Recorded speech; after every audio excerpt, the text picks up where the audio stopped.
Hello everyone, this is Lata Akula. In this video, we are going to study about transverse section of monocot leaf.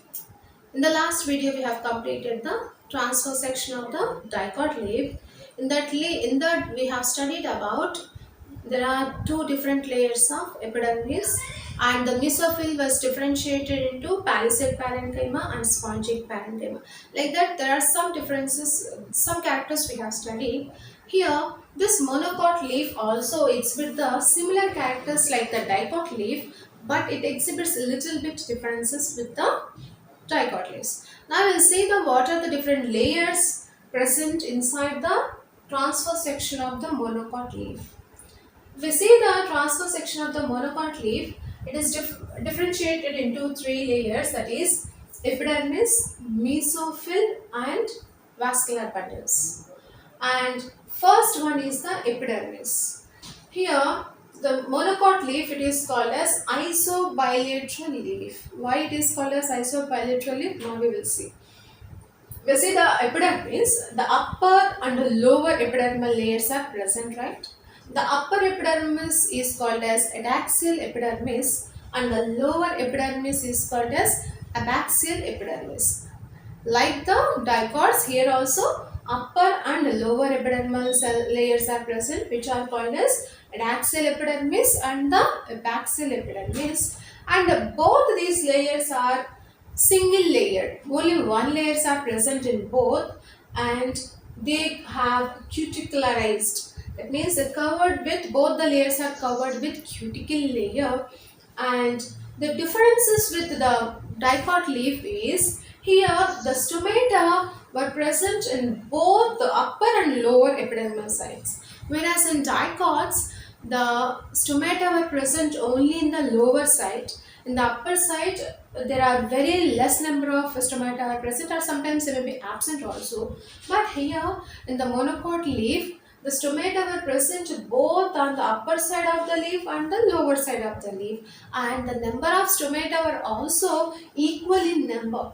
Both the layers consist of same number of stomata. Hence, the leaf is called as isobilateral leaf. It means both the sides, the leaf is similar. And here in grasses, the upper layer, not in the lower layer, in the upper layer there are large sized cells are present in the groups which are colorless, and empty cells are present which are called as billiform cells. So where these billiform cells are present? Only in the upper layer, not in the lower layer. In the upper layer there are large sized cells are present which are colorless and empty, they formed in the groups which are called as billiform cells. And these billiform cells, they helps in, what is its function? They helps in the rolling of leaves. Rolls. We will see that in grasses sometimes in the dry condition the leaves will be rolled. That condition of rolling of the leaves is because of the presence of the billiform cells. So what they will do is, during drought condition means there is a scarcity of water. Water is not available. In that condition, to minimize the loss of water, if the leaf was exposed, whatever the water present there, that will be evaporated.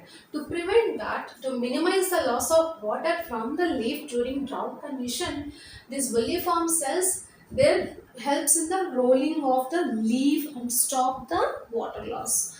And whereas the same leaf, the same plant, when it is having excess amount of water, it is supplied with plenty of water, then these billiform cells, they absorb more water and they will become turgid, and then that has to be remove the excess water from the leaf. In that condition the leaf will become straightened and allow the leaf to eliminate the excess water. If the leaf was completely open, what will happen? That will become exposed to the light, air, etc. Right? Because of that, the surface water will be evaporated. But when it is curled, it is not, the leaf is less exposed for the drying. Hence here, during when the leaf consists of more amount of the water, these they are or these villiform cells will become turgid. In that condition, the leaf will become straightened. Or when the leaf is facing the drought condition or drying condition or water scarcity condition, in that the leaves will be rolled, because this curling or rolling or straightening of the leaves is because of the villiform cells, that is to minimize the loss of water and to permit the loss of water. That was done by these villiform cells only. And the next layer is the mesophyll. This is the mesophyll. This part is called as mesophyll. This mesophyll is present between the upper and lower epidermis, right? So this layer is present between the upper part and the lower part, and this mesophyll, like dicot leaf, it will not differentiate it into palisade parenchyma and spongy parenchyma. In dicot leaf, what we have studied, the upper part they consist of palisade parenchyma and the lower part consists of the spongy parenchyma. Like that, the mesophyll was differentiated. But here, there is no such differentiation seen in the monocot leaf, and the mesophyll cells, they will be oval shaped or irregular in shape. They will not show particular shape. They were irregular in shape. The cells are irregular, and these mesophyll cells, they consist of chloroplast. What they consist of? Chloroplast. The function of this chloroplast is to carry out the photosynthesis. And the next important part is the vascular bundles. What is the next part? Third part, that is the vascular bundles. Here there are large number of small and large sized vascular bundles were present, and these vascular bundles, they were conjoined and closed type of vascular bundles. If you see these vascular bundles, they are covered with a thin layer of bundle sheath. Bundle sheath is present around these vascular bundles. And what type of vascular bundles are present?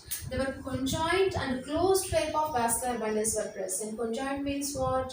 The phloem and xylem, they have been arranged on the same radius, and closed means the cambium was absent. That means hence they were closed for the secondary growth. Secondary growth will not be seen in the monocot leaf.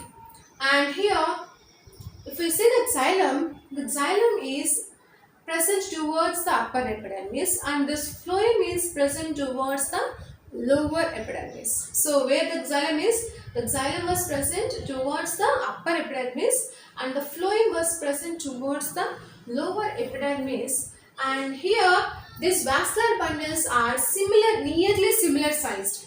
In dicots, what we have studied, large veins, they consist of large sized vascular bundles, and smaller veins consist of the smaller vascular bundles, because dicot leaves, they exhibit the reticulate type of venation, right? But here in a monocot leaf, they exhibit a parallel type of venation. That means all the veins are similar in size. In the reticulate venation, some veins are bigger, some veins are smaller, like that. And the vascular bundles are also, depending upon the size of the veins, they will vary. But here, all the veins are similar in size, hence the vascular bundles are also similar. So, how the vascular bundles are similar? Because of the leaves of these monocots, they exhibit a parallel type of venation. In the parallel venation, all the veins are similar in size, hence they were similar sized. With this, we have completed monocot leaf, transverse section of the monocot leaf. If you like my video, please like, share and subscribe to my channel, Lata Akula Biology Tutorial. Please keep watching.